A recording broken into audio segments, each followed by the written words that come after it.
Hello, everybody. Welcome to tonight's Zoom event. Tonight, we are talking to Rabbi David Rosen about the Gulf, Israel, and interreligious diplomacy.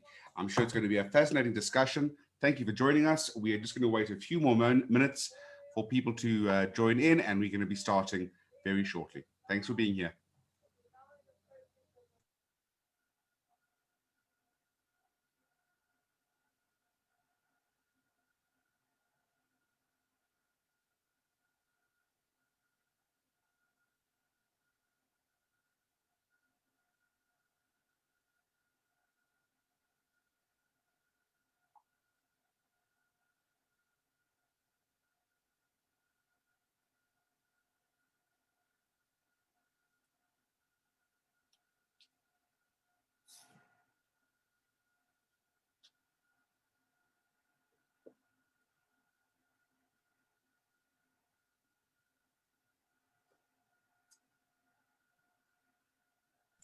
Hi, everybody, and welcome to another South African Zionist Federation Zoom webinar, where we talk with Rabbi David Rosen about the Gulf, Israel, and interreligious diplomacy. Thank you for joining us.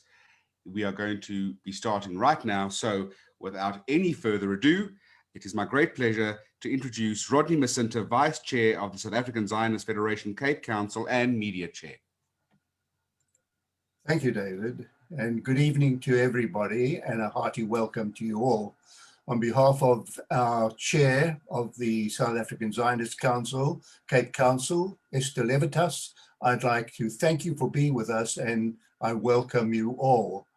It's a propitious occasion, not designed, I may tell you, in that we have our speaker today very much involved at the same time as Israel is signing the peace accords with the United Arab Emirates in Washington, D.C.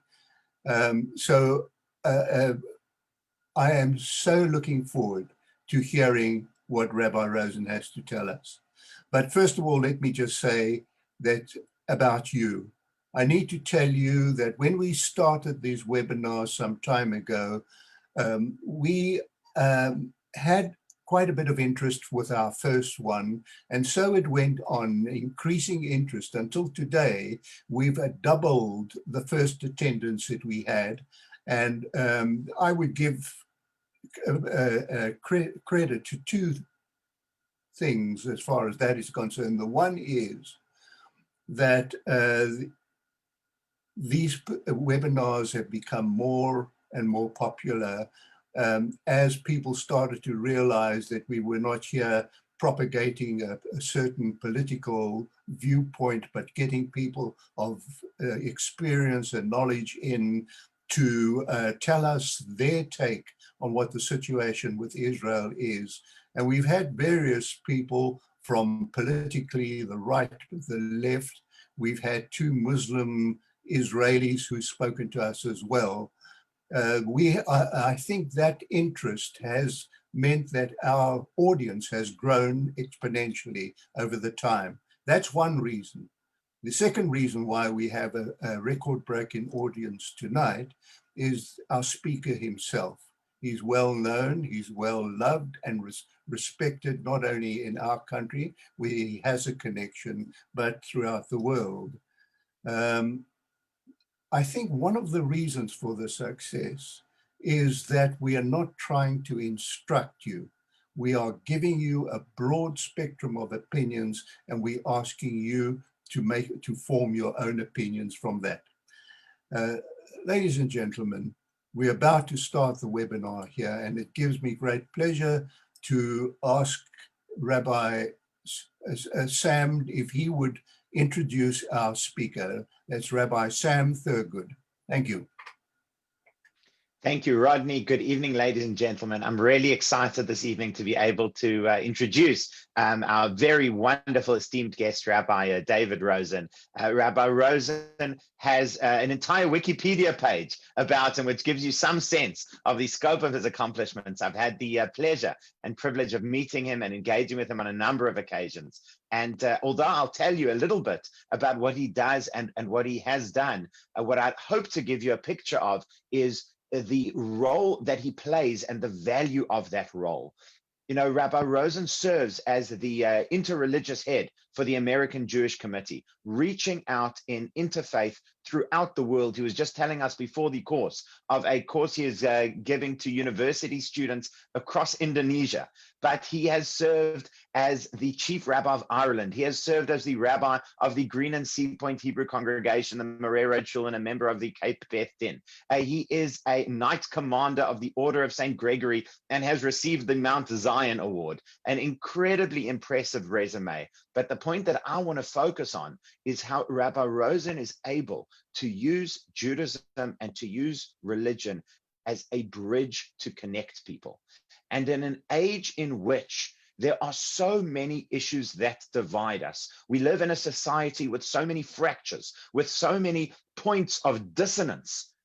Rabbi Rosen has the gift of being able to use the power of faith not to drive wedges between people, but to build bridges, to find commonalities. His incredible work in rapprochement between the State of Israel and the Catholic Church, between Jews and members of all faiths. The way in which Rabbi Rosen approaches this is something that is so very valuable in our world, something that every single one of us needs to learn from and needs to take forward, to be strong and committed to who we are, what we believe in, and be able to bring that as a blessing to others. And especially in these historic times, as we are seeing these very exciting developments of peace between Israel and some of her Gulf state Arab neighbors, in which there are profound, not only political dynamics, but profound religious dynamics. Somebody like Rabbi Rosen, or Rabbi Rosen himself, is so perfectly positioned to give this a valuable perspective on what's happening. And Rabbi Rosen,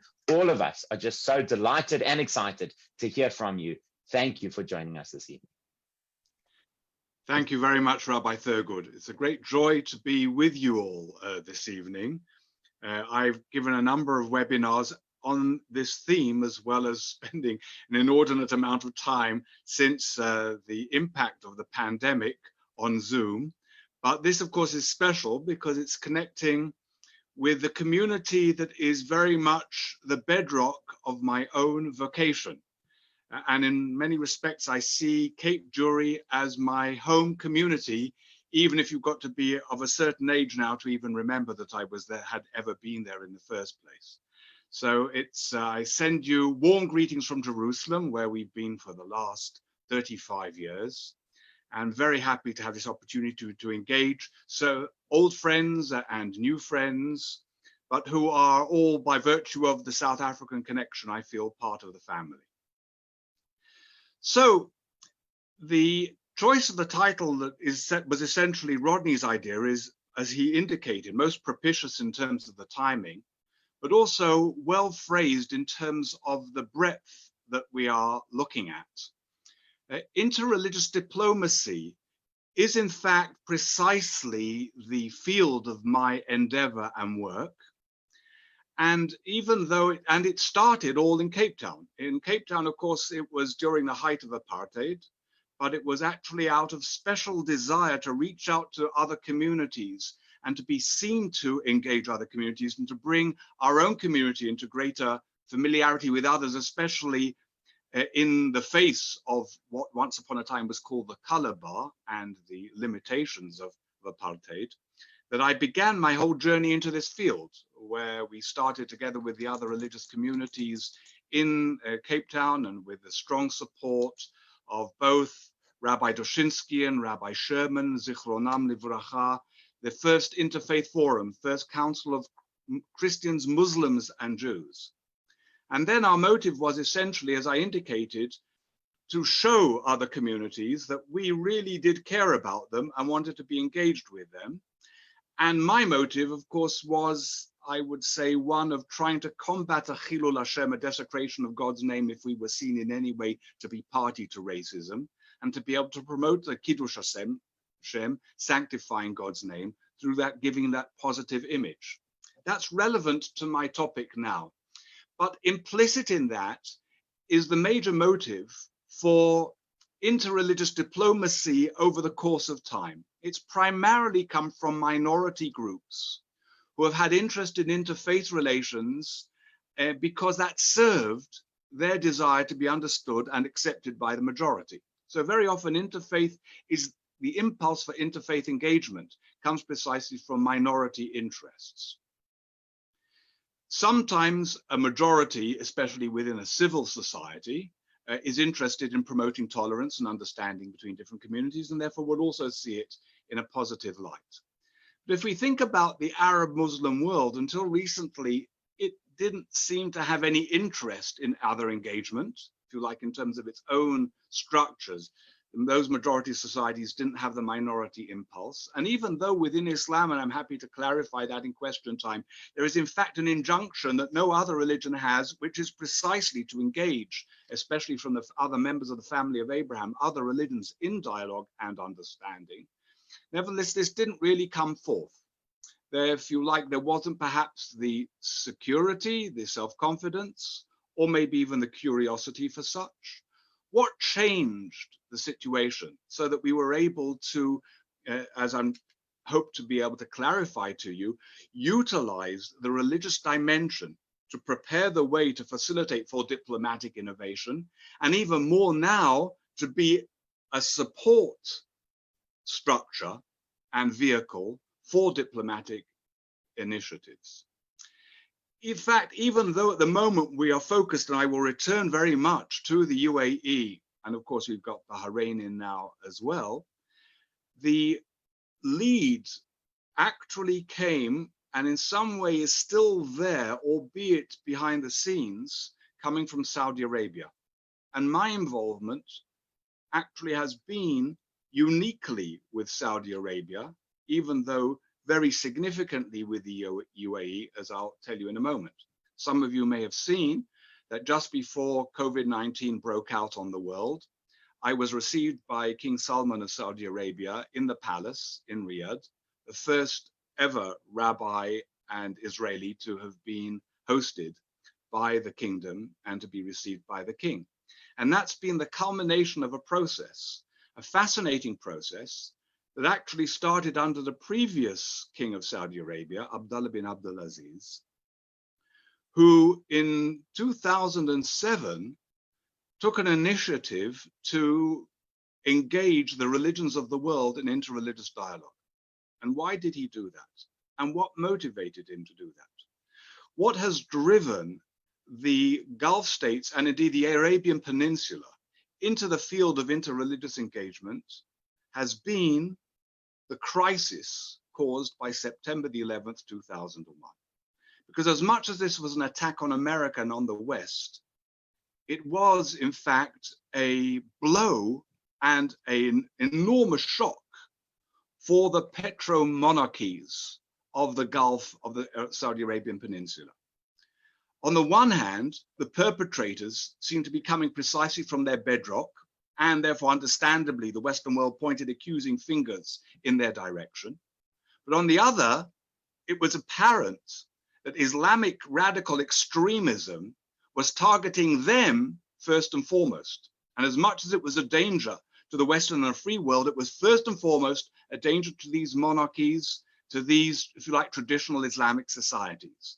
And terrorism started affecting them far more dramatically even, certainly quantitatively, than it had affected the Western non-Muslim world. And therefore that led first and foremost to areas of counter-terrorism, a number of different initiatives that were taking place also in the Gulf at the same time, together within Saudi Arabia. But also there was an understanding that this was a profound image problem. And it wasn't just a matter of the image in terms of the way their societies were perceived and the way Islam was being perceived. It was a matter of their internal character and their societies, and an understanding on the part of leaders like King Abdullah bin Abdulaziz there had to be a change. And he was actually explicit in indicating that this was part and parcel of his interfaith initiative that he took in 2007. Because before convening the Muslim world in Mecca, he met with Pope Benedict XVI.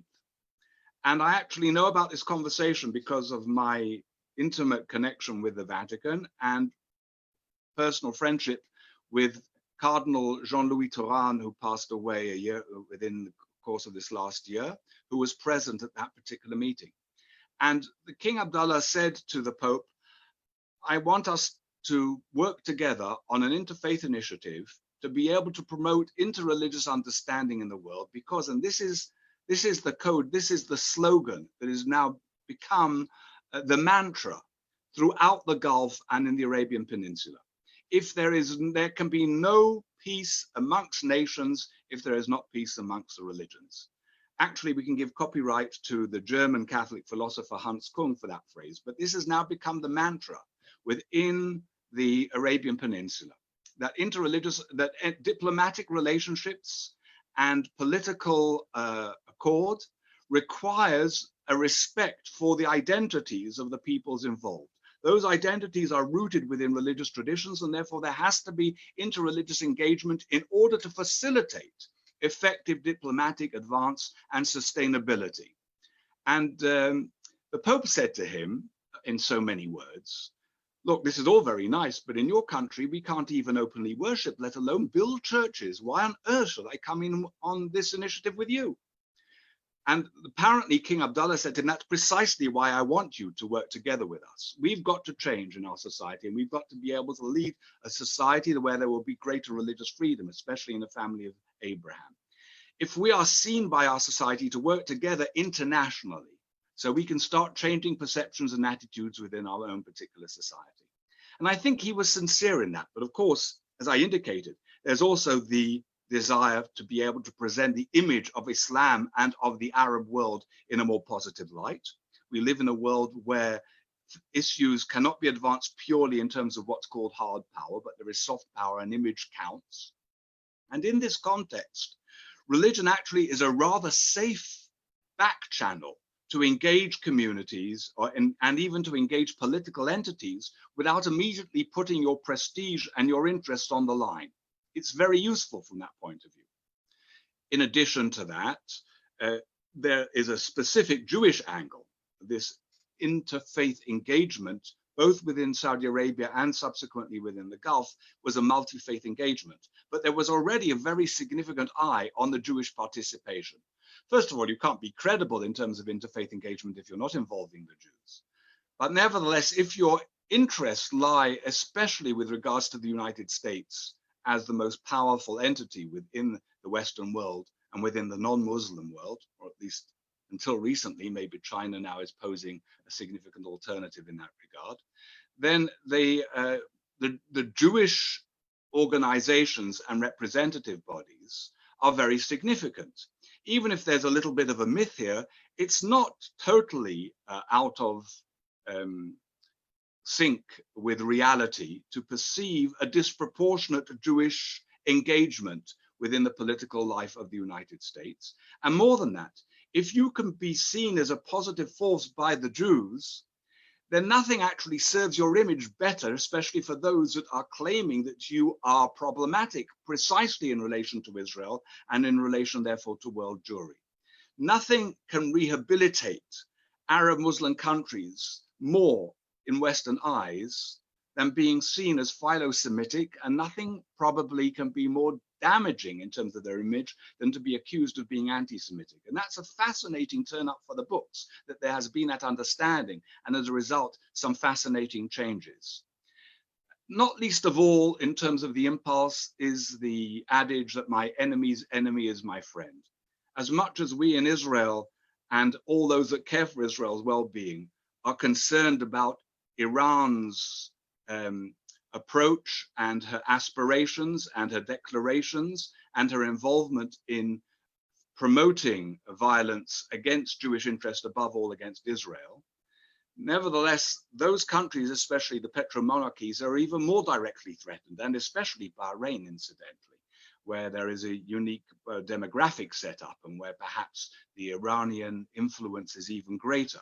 So Israel today is seen as an enormous strategic asset in terms of counteracting Iranian influence. And of course, Israel is also seen as enormously important in terms of its high-tech capacities, its areas in terms of trade, and even in terms of tourism, but above all in terms of security interests. So all those things come together in which interfaith relations are seen both if you like, as a safe back channel to be able to prepare both the societies internally, but also as a ways of advancing international interests and in enabling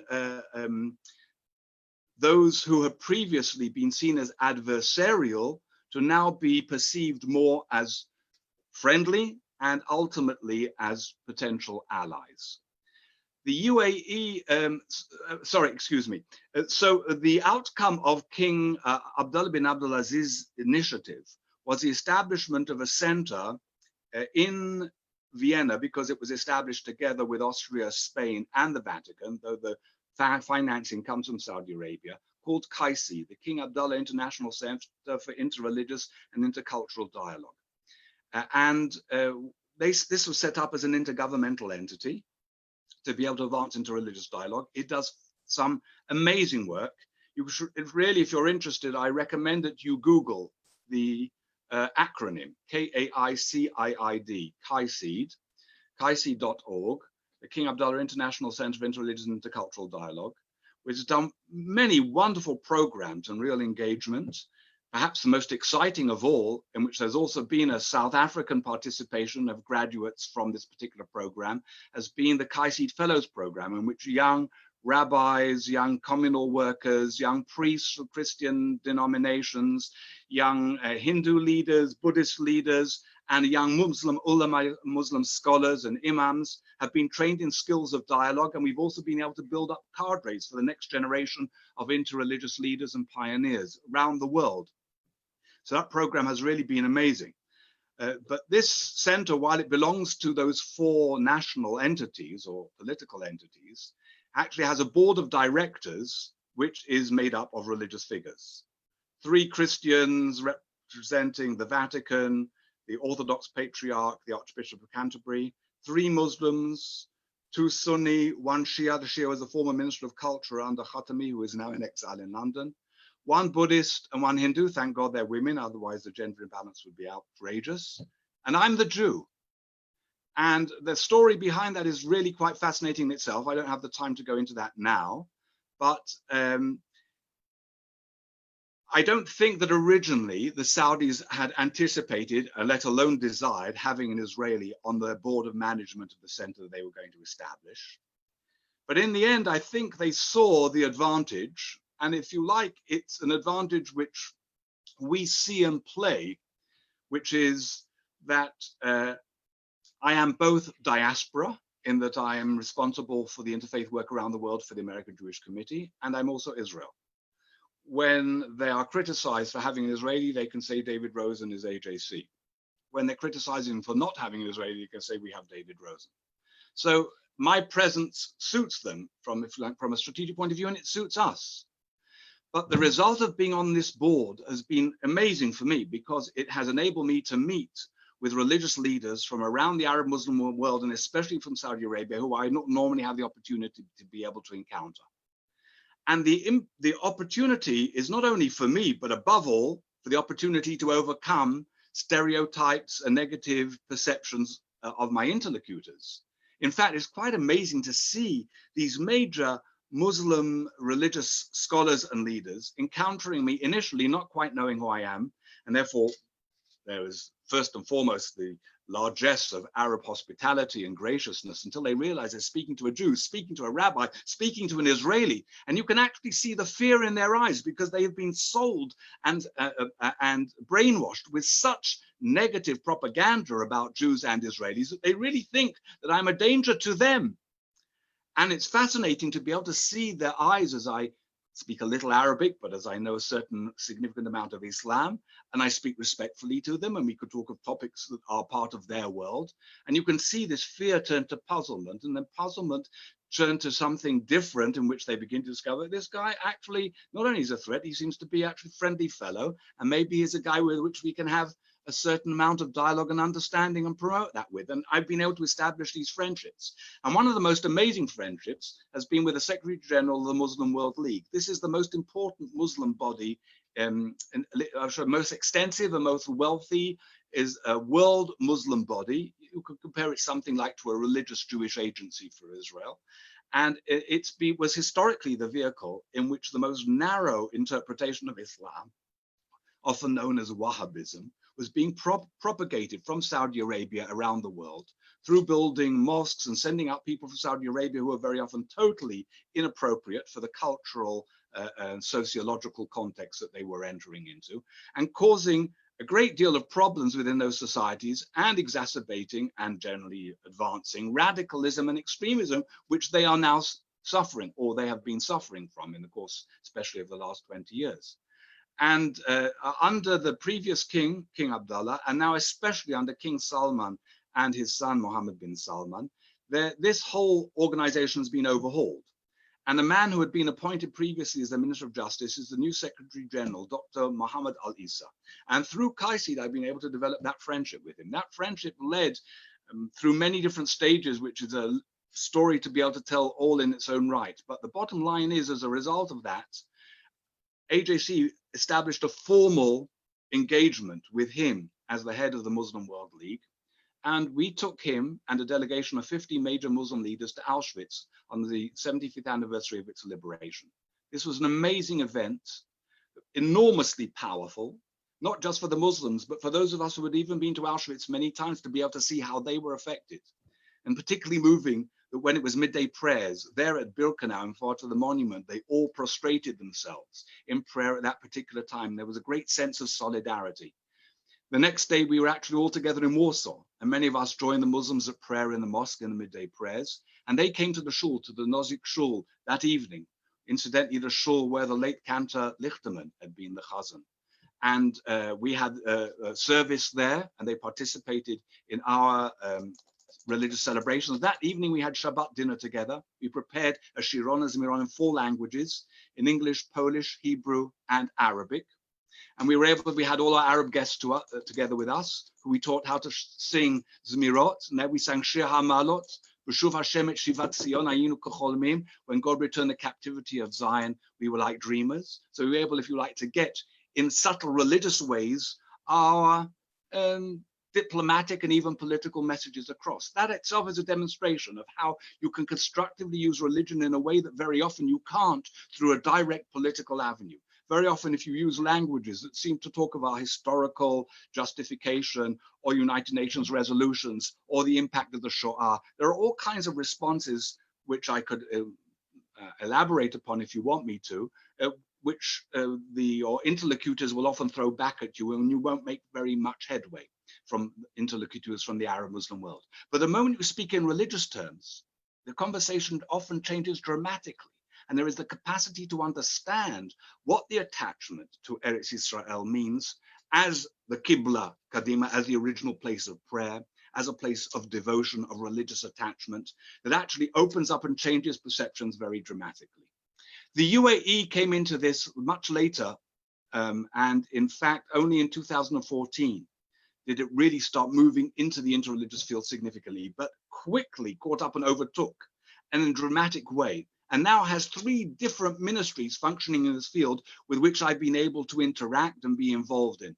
The most dramatic of these all has been under the Ministry of Foreign Affairs, establishing the Forum for the Promoting Peace from Arab Lands. And that's headed by Sheikh Abdullah bin Bayer, who I knew beforehand and had that personal relationship with, because we're both presidents of the largest world interfaith body called Religions for Peace. And he is now the Supremo, the religious Supremo of the UAE. He's the head of the Supreme Fatwa Council, originally from Mauritania, many years in Saudi Arabia. And if you like, he represents arguably the most important voice of enlightenment within the Orthodox Muslim world, often seen as a counterbalance to Sheikh Yusuf Qaradawi, who was very much the father figure of the Muslim Brotherhood. And that relationship has involved me in his initiatives to be able to promote peaceful understanding, advance the well-being of minorities, affirm that in terms of Islamic teaching, and also to engage the Jewish community specifically in the United States, but also increasingly in relation to Israel. And Sheikh bin Bayer issued a statement welcoming the Abrahamic Accord between the UAE and Israel, and seeing this as something that is good for peace and ultimately good for the relationships between Islam and the world at large. That's a very dramatic statement. There are 2 other areas of the UAE involvement in interfaith work.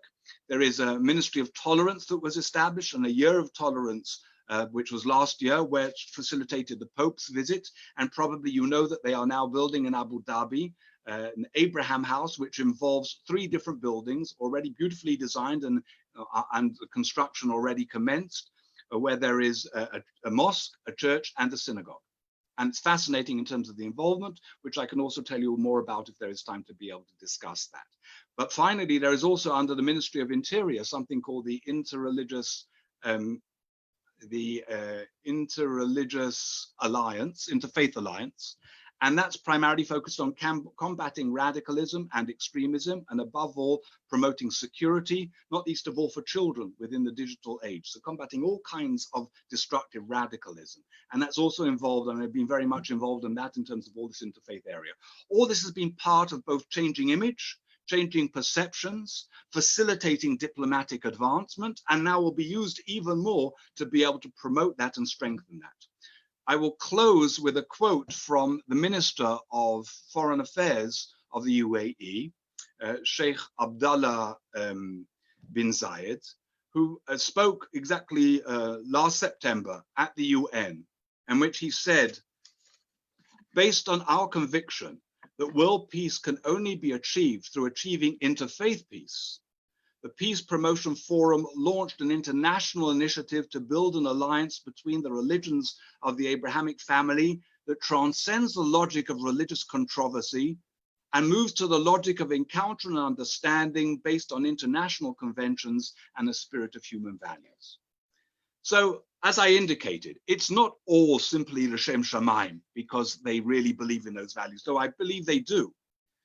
There's some very pragmatic interests that relate to their image, that relate to leverage, that relate to security, that relates to international intelligence collaboration, the area of tourism, investment, economy. But in the end, especially within the Arab Muslim world, we are dealing with people who have identities that are rooted within historic traditions, within cultural identities that are founded upon religious precepts, tenets, and affirmations.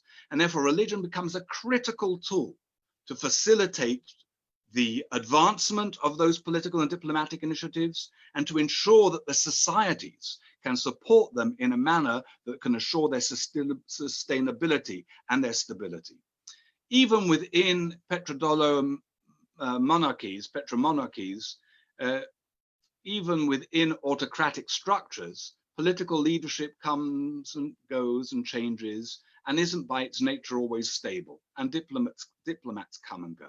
But if you can create bonds between the psycho-spiritual foundations of those societies, in other words, between their religious communities, between their religious heritages, then you have a basis for a much more sustainable and more powerful leverage in terms of bilateral and multilateral relationships in the future. And I look forward to discussing these in further detail in the Q&A. Thank you. Thank you so much, Rabbi Rosen. I'm sure everybody's giving a round of applause in their homes. Really fascinating talk. And may I say, in a time of COVID, some good news, or some potentially good news, or at least some not terrible news. So that's very good. Please put your questions in the chat, and we will come back to the Rabbi with Galia right after this very short message, which is a video about the South African Friends of Israel's work.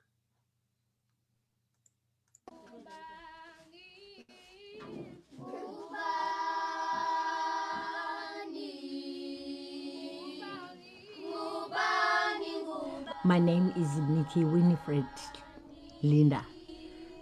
The name of my organization is Yiza Ekaya Community Soup Kitchen.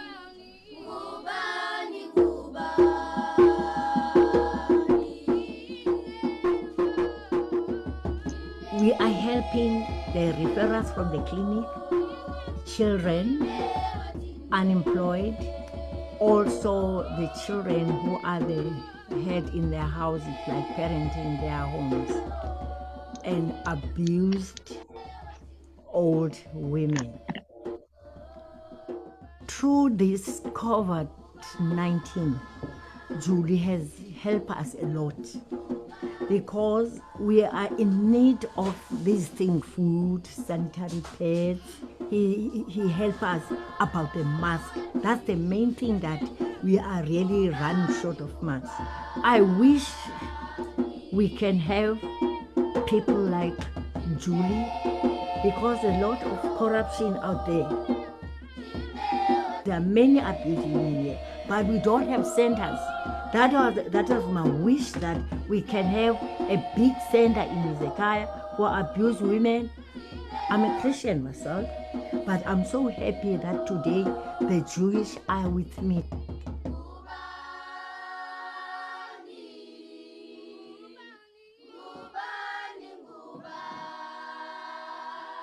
If the Jewish people and the Christianity can work together, I think the best thing is to come together. You must have that unity.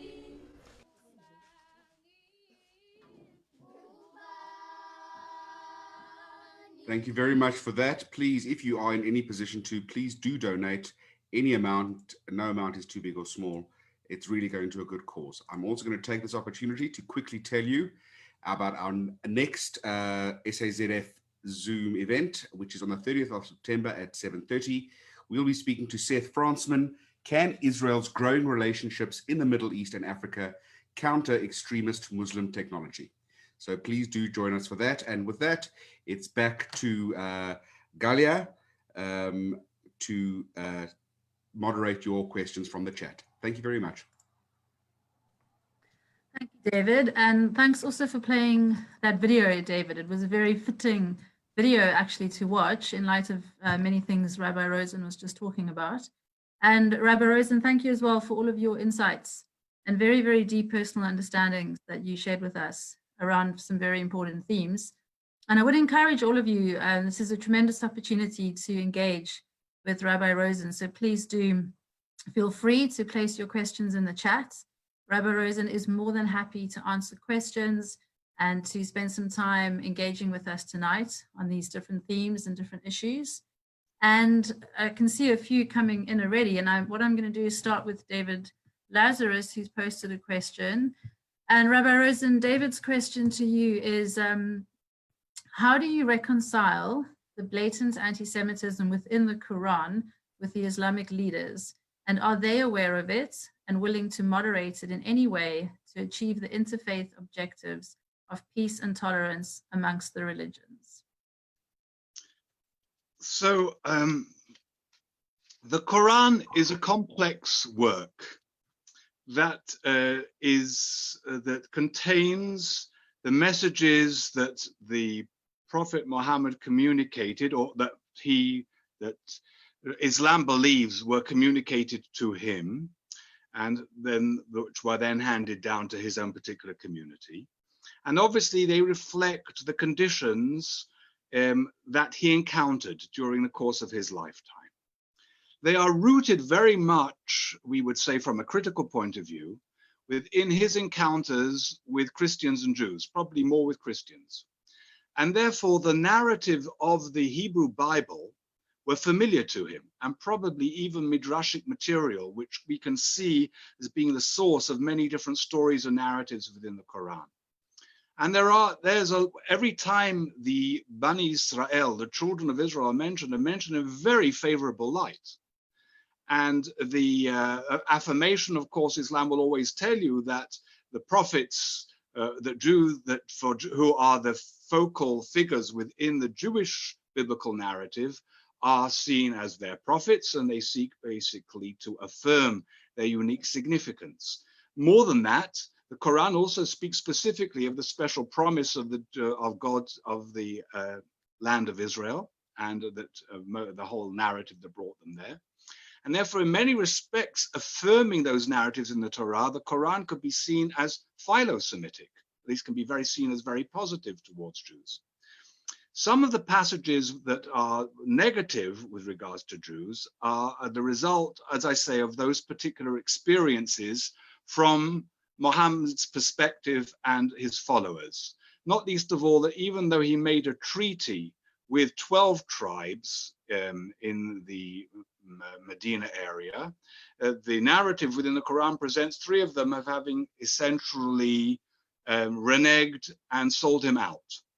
In addition to that, Muhammad was expecting the Jews to be able to accept him with open arms because he thought he was essentially coming and confirming the messages of Judaism. And he was rather miffed, to put it mildly, at the fact that the Jews didn't see him as the man he wanted to be accepted, in the role he wanted to be accepted.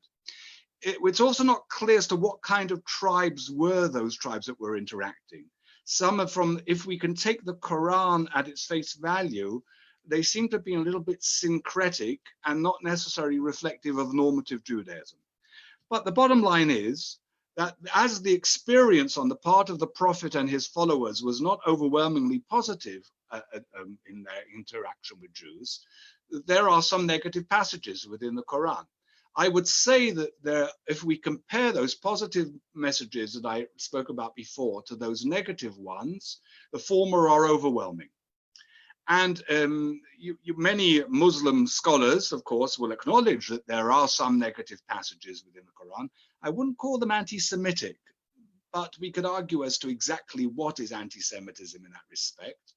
And those scholars would say, well, obviously, these problematic texts have to be seen in context, the context that I've just been describing, and therefore certainly don't mean anything in any kind of stigmatizing fashion to be inherent towards Jews. That doesn't mean that texts are not abused and manipulated in a negative way. Unfortunately, within all religious communities, there are problematic texts, and there are more problematic people who take texts and use them, abuse them, in a manner that is inappropriate and very often totally in conflict with the more noble teachings of our tradition. There are, for example, unfortunately, some Jews in Israel, amongst those generally speaking coming from a more religious nationalist extremist viewpoint, who justify preemptive strikes against innocent Palestinians on the ground that they all fall under the category of Amalek, the tribe who Jews have to be able to essentially annihilate and wipe out, and that applies to men, women, and children. Now, of course, we don't see that as normative, and you could argue with me most appropriately that that's a much tinier fringe than those within the Arab Muslim world that abuse their text at the expense of Jews. That's true. But if you ask me how I reconcile it, well, that's precisely what's happening now. In fact, I'm really glad for that opportunity, because you may be familiar with the organization Impact, that does an analysis of textbooks within the Arab Muslim world in particular. And incidentally, when I was in Saudi Arabia, I took that issue up with the educational authorities in Saudi Arabia. I'm happy to tell you more about that if you're interested. But the most latest study has been a study on UAE textbooks, where the images of Jews, Judaism, and now even of Israel, because there's been an immediate recent change just in the last week to be able to incorporate the Abrahamic Accord, are extremely positive and a part and parcel of creating a positive attitude towards Jews and Judaism. So the issue isn't the problematic text, it's how you use those texts. Of course, within Judaism, we don't have our texts referring specifically to Christianity or Islam because they came after us. So thank God, because I'm not sure that we would necessarily have turned out any better in terms of how we would have approached that regard. But we have other problematic texts, which, as I said, are very often used and abused in a destructive way. So it's the responsibility of responsible religious leadership to counteract that and to ensure that that is not done. Interestingly enough, there are hadiths, which are like midrashim. These are therefore traditions of the Prophet, which have been abused. But one of the most fascinating ones of those is the Quranic passage.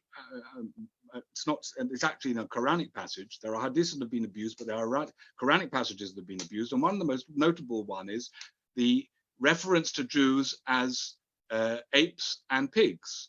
Now, the fascinating thing is that that reference concerns a story told in the Quran of those Jews who desecrated the Shabbat and disregarded God's commandment to observe the Shabbat. In effect, that particular narrative is supporting a rather intolerant Orthodox Jewish view towards Sabbath desecrators. And it's certainly not trying to say all Jews are descendants of apes and pigs, saying there was a particular criminal group of Jews who didn't follow God's word, and that's what happened to them. Now, there are those that extrapolate that and then describe in their own extremist rhetoric Jews as apes and pigs. But that's not fair to the Quran. So the problem is not really the Quran. The problem is people who want to be able to abuse the text, to manipulate the text to their advantage and to in a destructive way to harm others whom they feel are their opponents and even enemies. And as I say, that's a problem that both Christianity and Judaism also have to face. I would say we are in a better way, Christians and Jews, not so much because our religions are in any way, I would say, superior. You're going to be rather surprised hearing an Orthodox rabbi say that. I think it's got much more to do with culture and sociology, and with the fact that we have been able to adjust to the modern world without a degree of fear that we are being threatened by it. Not everybody within the Jewish world, but we still have plenty within my own religious community who still feel very insecure in terms of the modern world, and very often within whom we have within ultra-Orthodoxy attitudes and ideas which many of us of a more modern worldview find absolutely abhorrent. And we will argue against them on the basis of our texts, but they are there. We are lucky that our more insular elements, at least until recently, have not been physically violent.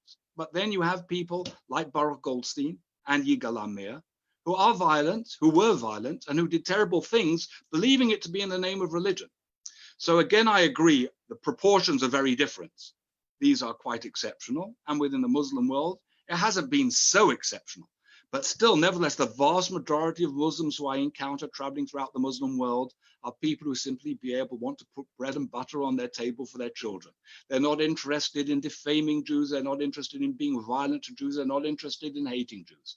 And on the contrary, when they can be able to see those religious commonalities and more constructive approaches, tend to be very positive. And I would say theologically, more positive towards Judaism even than they are towards Christianity. And that's understandable too. But we've got to do all we can. We've got to do all we can to overcome that manipulation of text in a destructive way, fueled by political factors, and to build bridges of understanding and mutual respect. And thank God we are entering into that era. So while, as Rodney mentioned before, in the wake of COVID, there are plenty of things to lament. I would say that from a strategic point of view, even though there are upsurges in anti-Semitism in the world, of course there are, but then there's upsurge of all kinds of anti-Muslimism, I would say even assaults against people in a disproportionate way than there was before. It's all got to do with, I would say, the capacity within the modern world to maximize hate and hostility through modern telecommunications and especially social media. But nevertheless, I would say that probably we have never in history had as many friends and as many positive allies as we have today. And despite the political conflict in the Middle East, the Israeli-Palestinian, Israeli-Arab conflict, thanks to these historic initiatives taking place today, and regardless of what you think of our present Israeli government and its leadership, there can be no denying that these are amazing achievements. I think we're going to see an increasing change in terms of attitudes towards Jews, Judaism, and Israel within the Arab Muslim world, and as a result in the Muslim world at large. Thank you, Rabbi Rosen. Very thorough answer. There's a few more questions coming in here, which is great. So let's move along. Okay, so this one says, is this peace initiative aimed primarily at the Sunni monarchies because of the geopolitical support of Iran for Shias? Well, as I mentioned in my presentation, it certainly has a lot to do with Iran. The fact that Iran is Shi'i is to some extent secondary. It is, and there are more constructive Shia elements as well. I have many wonderful friends. Just last week, I did a webinar together with a Shia religious leader in terms of Jewish Shia connections and understandings. There are foundations, one very important Shia foundation that comes out of Iraq, based in London, called the Al-Khoury Foundation, which has a very close relationship with the Jewish community. Shiism is not in any way inherently more problematic for Judaism than Sunni Islam. Some would even argue to the reverse. The problem is a particular brand of Shiism that has taken the idea of the authority of the religious figure and politicized it and made it into a kind of what I think it's fair to call a kind of Islamofascism. And that's the ideology of Iran. And that's what Iran is propagating. And that's the threat to other regimes. First and foremost, it's a threat to those Sunni, those Shia who disagree with that ideology, both within Iran and in Iraq. Secondly, it's a threat to those Sunni regimes which are portrayed by that radical Shiism as essentially being corrupt and needing to be eliminated. And then it's a threat to the rest of the world, but particularly to the Jewish community as well, within their understanding and interpretation on the part of this radical Shia extremism. So it's got more to do with Iran's own political aspirations than to do with its theology. But within this context, as within all conflicts, because it involves people with identities, and those identities are rooted within cultural heritages that are based upon religious traditions, religion is used and abused. It's the same with the Israeli-Palestinian conflict. Our conflict between Israel and Palestine is a conflict between two legitimate national liberation movements. It's not essentially a religious conflict, it's a territorial conflict. But it involves people with identities. Those identities are rooted within religious traditions. And these religious traditions are used, can be used in a very constructive way, but much easier to be able to use them purely to justify my position and to denigrate the position of the other. And that, I would say, is the situation in terms of the Sunni-Shia conflict today. I wouldn't, 50 years ago, you wouldn't have really thought that there was any serious conflict between Sunni and Shia. It's been resuscitated in terms of the political struggle. Just as, for those of you in the know may recall, like 30 years ago in Israel, the conflict between Hasidim and Mitnagdim was resuscitated in Israeli politics in the competition between the Lubavitcher Rebbe on the one hand and Rabbi Shach and Degel HaTorah on the other hand. There isn't really a conflict today between Hasidim and Mitnagdim. But when there's a conflict between political interests that are rooted within those particular segments of Jewish history, culture, and religious life, they can easily be manipulated, and I would say abused, for political purpose. Right, another question. Will Biden be good for Israel? So this, of course, begs the question of what's good for Israel. I don't think somebody who tells you everything you do is good is really good for you. I think a good friend is somebody who's willing to tell you what you're doing that might not be good for you. And I would say that where it comes anyway to the American political process, I don't think there's ever been within modern memories a president who's been bad for Israel. Almost by definition, we can assume that America is good for Israel.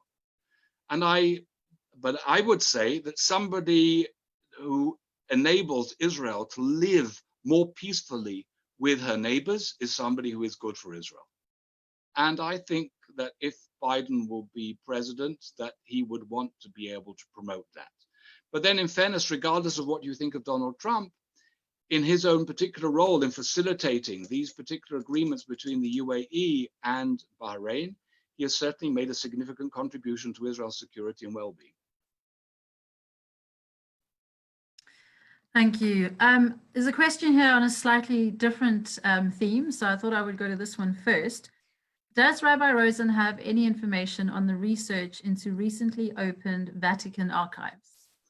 Well, of course, that's my main bread and butter. I mean, the Muslim world is strategically important, far more important than any other interreligious relationship. But from a historical point of view, the triumph has been the transformation within the Christian world and its attitude towards Jews and Judaism, and especially the Catholic Church. In fact, there's good reason today to see the Catholic Church as Israel's strongest, the Jewish people's strongest ally within the Christian world as a whole. Even though, of course, there are those evangelical communities that are passionate supporters of Israel, but I would say that's theologically much more complicated than the theological positions of the Catholic Church today.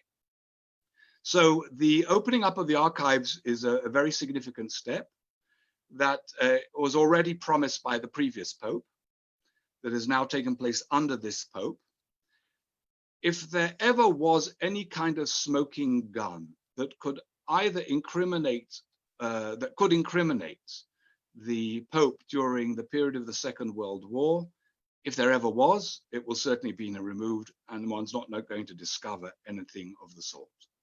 But the archives will reveal, some will say already have revealed, though I'm not so sure about that, but they certainly will reveal information that was not known with regards to the conduct of the church during the period of the Shoah, and especially the conduct of the church immediately after the Shoah.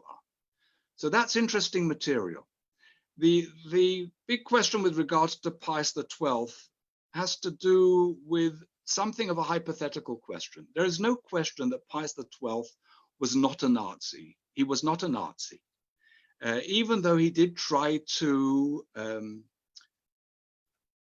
come to some kind of understanding with the German authorities to protect church interests, and that was his primary interest. He did realize what an awful entity Nazi Germany was, and he did take steps in certain cases to be able to save Jews. Did he do enough? Obviously, from a Jewish perspective, the answer must be no. Did he take an active stand against the Nazis? No, he did not. Did he do that? Did he not do that because he was an anti-Semite? Well, it's very difficult to say that anybody was not an anti-Semite within the church prior to the changes that took place at the Second Vatican Council. Anti-Semitism was the norm. It wasn't really anti-Semitism in the classic anti-Semitism, it was more anti-Judaism. And there was an attitude to say, you know, Jews are, if not the enemies of the church, they are nevertheless not our allies, and therefore they are not our major interest. And that's deplorable too. But I don't think that we are going to find that he was in any way a collaborator. We are disappointed that there wasn't a stand, even if it wouldn't have changed anything in the ground. It would at least been a moral stand that might have given a certain succor to the Jewish victims of the Shoah at that particular time. And therefore, the problem for us is less to do with what the archives might reveal and has more to do with the steps that the Vatican might take to canonize Pius XII, as they have canonized popes before him and after him. In fact, at the moment, we should acknowledge that the church has been particularly sensitive to Jewish sensibilities, in that he's the only pope of the 20th century that has not been given that kind of sanctified recognition within the church. Certainly, as I say, with the popes of the 20th century, I think all of the others have been, if not all of them. But he's conspicuous by the fact that he hasn't. The other significant factor is, and it's, I think, a very significant one, and has not been highlighted in terms of much of the literature, is not so much what the Pope didn't do during the Shoah, because we could argue, and his defenders certainly will argue, that he was motivated by the best of motives in not openly confronting the Nazis, believing that that would be worse, even though we could say, how could it be worse for us? But nevertheless, he might have not had a full picture or an adequate picture at the time and understand all the issues. But after the Shoah, we didn't hear a word of an expression on the part of the Pope lamenting the fact that more wasn't done, even by others, let alone by himself. And that, I think, is a very serious point to criticize. And therefore, from a Jewish point of view, if the church goes ahead and canonizes Pius XII, that will be bad. But I don't think it will mean any kind of breakdown in terms of the relationship. We have built up now such solid foundations of mutual collaboration that we have, I think, entered into a golden age of Jewish Catholic relations. And I don't think the archival materials, even if they turn out to be damning in any way for the church, will divert us or derail the positive course of Catholic-Jewish relations. Rabbi Rosen, there's another question here for you. It says, rumors say that Oman and Sudan could be the countries to follow on the UAE and Bahrain. Is this possible? And what does Israel have to do to get Saudi Arabia on board? So, you know, I'm not mandated to speak on political issues on the behalf of AJC. My mandate is to speak on interfaith relations. But as any other Israeli, am very opinionated on politics. And therefore, if you're asking me as a simple Israeli, but not as a rabbi and not as the International Director of Interreligious Affairs, what I think about that, I can tell you that I think that it won't be simple. I mean, I have no inside information, and that was the main thing I wanted to say. And therefore, I only know as much as other Israelis know in that regard. I think there's a lot of logical reason to believe they will move ahead. One of the things which I alluded to, but I didn't spell it out anymore, are the enormous financial and strategic incentives that are provided by the United States to the UAE and the Bahrain to move in this particular direction. And they are probably, those goodies are going to be significant enough for Sudan and for Oman to be able to join the UAE and Bahrain. Saudi Arabia is a much more complicated issue because of its own self-image as the leader of the Muslim world, and its fear that if it's seen to be in any way selling out the Palestinians, that it will lose its credibility in the Arab Muslim world, and therefore it is much more cautious. But we already know that there is a lot of collaboration and cooperation with Israel that is not official. And even some things that are official, like now the capacity for Israelis and Israeli both airlines and Air Force to be able to use Saudi airspace, which is not a small thing. And it's an area in which the fields that I have been involved in and I have been presenting to you are going to be more and more significant. So the interreligious dimension is going to be used more increasingly by the Saudis to be able to facilitate their own political advance broadly and more specifically in relation to Israel. The very fact that 2 years ago, the King of Saudi Arabia and even the Ministry of Foreign Affairs would not have invited an Israeli rabbi to participate in an interfaith gathering and to be received in the palace by the king. The fact that they have done that shows how much things are changing within Saudi Arabia. And at the meeting with the king, who was very often presented as sort of semi-senile, we were told, not that he was senile, we were told he's frail, you know, and perhaps the meeting will be for 20 minutes. He kept us there for an hour. And he was talking extensively obviously in Arabic with a translator to us. And he said to us precisely, he repeated that mantra that I had spoken about before. He said to us something fascinating. He said, Islam is a religion of tolerance and acceptance of others, and that's the way we were originally. But politics forced us to become more insular and isolationist.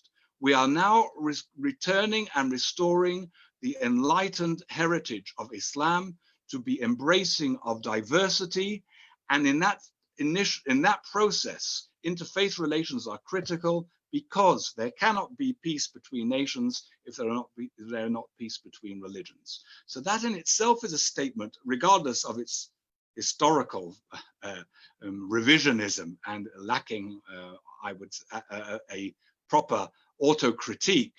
But nevertheless, what's important is that he says that, and that this is the line that he's pushing, and that this is the line he's communicating to his people. As a result, they are moving in that direction and seeking to use the interreligious field, the interreligious diplomacy, to be able to assist in that step.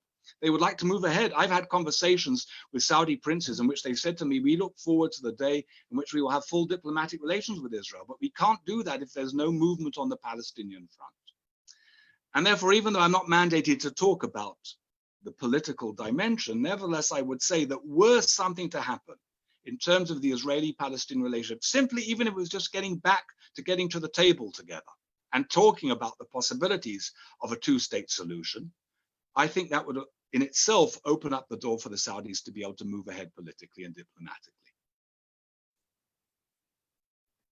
Well, thank you, Rabbi Rosen, and we'll receive that answer from you as no more than a regular Israeli.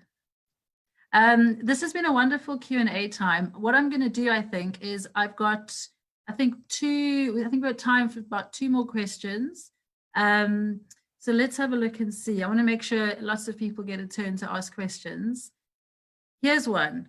What does this new initiative mean for Israeli, Egyptian, and Jordanian relations? Well, that's a great question. For Israeli-Egyptian relations, it's relatively simple. Sisi wants a good relationship with Israel. He sees Israel as a strategic ally, not least of all in relation to the challenges posed by Gaza. And he sees Israel, perceives Israel, I think recognizes Israel as valuable in terms of the Egyptian-American relationship. The situation for Jordan is more complicated because Jordan, first of all, more than a third of Jordan is Palestinian.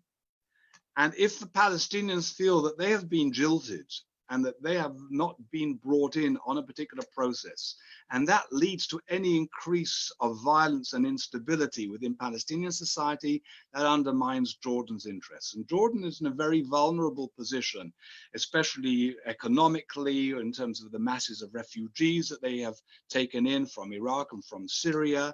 And therefore, it is, you will have noticed, a little more mute on the question of the Abraham Accords, certainly than Egypt, which has been very effusive in welcoming it, together with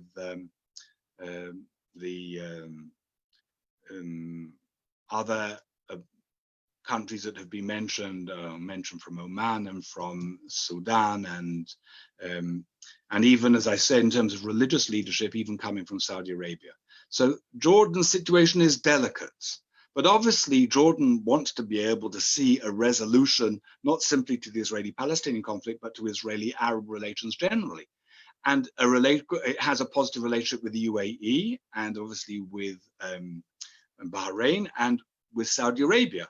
And it perceives the enemies of that alliance, in other words, the Iranian-Turkey axis. Incidentally, that gets back to my point that it's not so much a Shia-Sunni divide, because Turkey is essentially a Sunni country, and Turkey is very much now the major promoter of the Muslim Brotherhood, which is a Sunni radical element that is destabilizing and threatening the well-being of the petromonarchies. And so Jordan is, if you like, on the side of the angels from our own particular perspective. But its position is very vulnerable, and therefore it's got to keep a relatively low profile on this. I realize with these questions, I'm actually encroaching on Seth Fransman's field that you've already got lined up for. So you probably want to ask him these questions as well. It would be interesting to hear from you whose answers gave you more satisfaction, but it's not my privilege. Lisa Peretz has posted a question here. Lisa says, does the Abraham Accord fit in with Ezekiel 38:13, making reference to Sheba and Dedan section? So the attempt to be able to try to read political events into biblical narrative is not something that the sages of the Talmud were particularly excited about. In fact, they said, Tipach rucham machashvei ketzim, those that seek to compute the end of days and to see the final events and to be able to identify them, may their bones be blasted. In other words, they didn't see that particularly favorable. So I can't say, and I identify with the sages of the Talmud very much in that, and I can't say that I'm particularly enamored with those attempts to try to read, to see the Hebrew Bible as a roadmap. But nevertheless, it's true that the prophets of Israel had a very positive view of the ultimate restoration, a restoration that would ultimately be peaceful and not one that needs to come through conflict. There obviously were some prophets who did see a final showdown and do have, if you like, the Armageddon scenario, but there are other prophets that saw it very differently and saw it as a very positive progression. And the era of universal peace involves basically where no nation will lift up sword against nation and learn war anymore, in terms of the vision of Isaiah. And therefore, anything that moves in that particular direction could be seen as a fulfillment of prophetic expectation. But people will read into religious texts what they want to read into, rather than necessarily what the prophetic authors intended. Thank you. Just to clarify as well, that question was not actually from Lisa Peretz, it was somebody watching on Facebook. But thank you, Lisa, for relaying the question. I'd like to just, Rabbi Rosen, somebody did post sort of a follow-on comments to your answer to the very first question that David Lazarus asked you when dealing with the issue of text and, you know, the responsibility with text as well. And so I think it's only fair, just to make sure we do encourage discussion around these themes, is to just relate to you this comment, and perhaps you could make one or two comments in response. It says, but the Quran also questions the historicity of Jewish narrative and suggests that this narrative is purposely misleading and distorted. So would you mind making a couple comments on that? No, I don't mind at all. Whether the Quran is actually saying that, you could say it's implicit. I wouldn't say it's explicit. And indeed, that's part of the problem. I mean, we've got to remember that Muhammad was rejected by the Jews, and each one was laying claim to whose understanding of revelation was more authentic. And that debate is there. And Jews will have their own particular view of the Quran. And by definition, Jews are not going to see the Quran as the actual divine revealed text, which they believe is the divine revelation. In Jewish tradition, the Torah is seen as the direct revelation of God, and therefore is not seen as something that is changed. In fact, we declare that explicitly every time we sing the Yigdal on Friday nights. And therefore, it's fair to say that Judaism doesn't see the Quran as equal to the Torah. And Islam sees the Judaism and Christianity as having taken what they believe to be the original revelation. They believe the Quran to be the original text, or the original manifestation that Abraham understood, but that the Jews and the Christians played around with that text for their own particular purposes and interests, and therefore it is not the authentic divine revelation. Yes, of course that debate is there, and there are differences in theological understanding. They are nothing like as profound as the differences between Christianity and Judaism. Nothing like as a difference between whether you believe that Jesus is the Son of God and whose vicarious atonement actually determines whether you enter paradise or not, or whether you are condemned to perdition and to purgatory. I mean, the theological differences between Judaism and Christianity are more profound. On the other hand, Christianity is rooted within the Hebrew biblical text, and that means a very special relationship. So yes, of course, there are those divisions, but those divisions don't mean that therefore an Islamic belief is automatically anti-Semitic, or that Muslims need to be able to see Jews as the enemies of God, or as people who are perverse and to be despised. Not at all. Thank you. So I think what we're going to do now is we're going to close with one final question. And just to say, there have been some lovely messages on the chat, people sending greetings from America, from Israel, from different parts of South Africa. And I really want to thank everybody involved in this call, all the participants, for some wonderful questions, really engaging so nicely with Rabbi Rosen. I always enjoy this part of these webinars. I think it's always such a treat to be able to ask these questions and have these open and honest discussions. So thank you for taking part. And perhaps in closing, Rabbi Rosen, one final question. We would love to hear your thoughts and your comments. Perhaps you could share with us what conditions enable effective interfaith dialogue. There was a great Christian lover of the Jewish people, great friend of the Jewish people, who was the dean of the Harvard Theological School, and then he was the Bishop of Stockholm. His name was Christer Stendahl. And he has 3 rules for effective interfaith dialogue, interreligious dialogue. I prefer the word interreligious because religion is more than simply faith, even as important as faith is. And he said the first 2 are obvious. The first is, always try to understand the other the way the other understands himself or herself, not the way third parties are presenting them. And that's really important. If we really want to be understood by the other, we need to understand the other. And we need to be able to engage the other in a spirit not of arrogance, but of humility, of modesty. I like the fact that the word understand is made out of two words, to stand under. If you stand over and you come in a spirit of arrogance, then you're not going to be able to understand the other. To understand, you have to have a degree of theological modest humility, and I would say of personal modesty in terms of the engagement. So first is try to understand the other the way the other understands herself or himself. The second rule he has is always look at the other by the best that was in it. Don't judge it by the worst. And that's important for some of the questions that I've been asked as well. Always try to see the most noble manifestation of a religious community as what it really should be.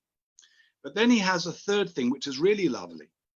He says, leave room for holy envy. It's a beautiful idea, holy envy. It's wonderful when we meet with people from different religions, say, you do that, oh, we do that. You have zakat, we have tzedakah. You have hajj, we have aliyah l'regel. It's not quite the same anymore, but nevertheless, it shows what the importance of pilgrimage to Jerusalem, which parallels your pilgrimage to Mecca. You have these, we have that, and look to all the parallels. That's very nice and very important to look at commonalities. But there is nothing disloyal to your own religious heritage to be able to see something that is beautiful in the heritage of another. Leave your heart open to be able to see beauty in the other. Leave your heart open for holy envy. I think that's a great idea.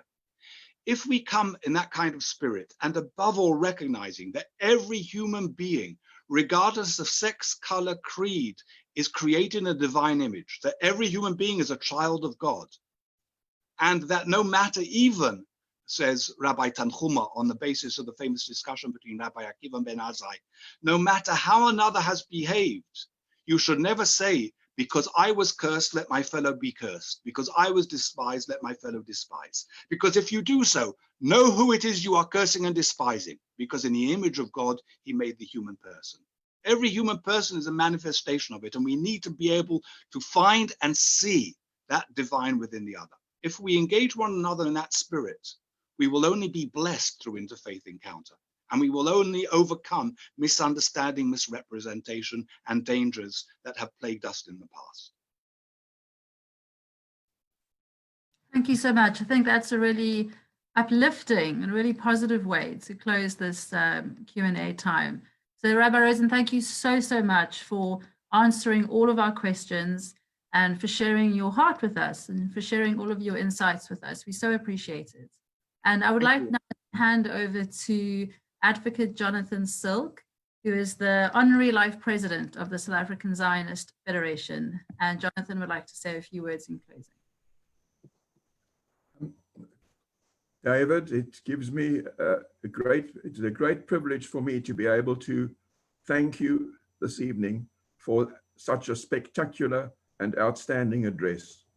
We were really privileged to have you with us today on such an important historical occasion for Israel and the Middle East, that you have been able to link up with us and be with us when we are so far away from you at the bottom of Africa in the midst of a pandemic, that to have you with us is really a very, very special occasion. Not to mention your very, very warm links with Cape Town, your years that you spent at the Green and Sea Point Hebrew congregation. And fortunately, there are still many of us who are around who remember your ministry here and who worked with you in different ways. And we remember the tremendous courage that you showed in your stand for human rights and in your stand against apartheid. And of course, the instrumental work you did in the field of interfaith, which has been carried on to this day by the Interfaith Department of the Board of Deputies. I personally remember working with you and with the late Frank Bradlow and Barney Singer on a very special seminar that we called The Road Ahead, which was one of the first occasions where we invited black and white speakers, politicians, to give their vision of a future South Africa. You guided us and you spoke on that occasion. And it was really a special occasion because it also had a strong Zionist and Jewish message that was so important to convey about how we wanted to see a new South Africa. Peace is an extremely important objective of the State of Israel. It is enshrined in the Declaration of Independence that there should be peace with Israel's Arab neighbors. And these two states that have now joined that with the possibility of others, as you have said tonight, could open new windows of opportunity for Israel and for the Arab countries. I think great Zionist leaders in the past, people like Theodor Herzl and Chaim Weizmann, they both always said that there were so many benefits that could be given if Jews and Arabs could work together in order to be able to solve their problems and to be able to engage positively and benefit from each other's, from what each other had to give. So we really do respect and thank you for this evening.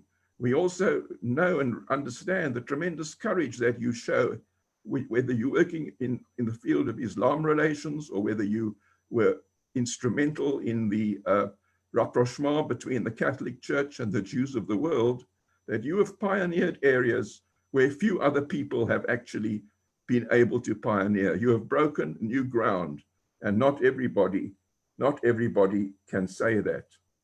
So in concluding, I would like to thank you once again. I would have liked to have been able to wish you a safe trip back to Israel, and hopefully in the near future, when we are linked up internationally again, you will be able to visit South Africa and especially Cape Town. And finally, I would just like to thank the staff of the South African Zionist Federation Cape Council for all the work that they did tonight, especially Galia, Yvette, Natasha, and of course, Julie. Thank you to all of you for the efforts that you've put in to this evening, which is going to remain a very, very special occasion in our hearts. Thank you. Shana Tova to you all. Shana Tova.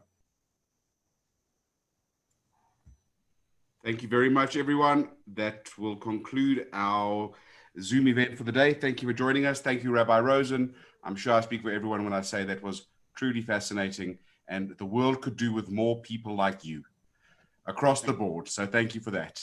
Thank you for joining us, everyone. We'll see you next time on the 30th.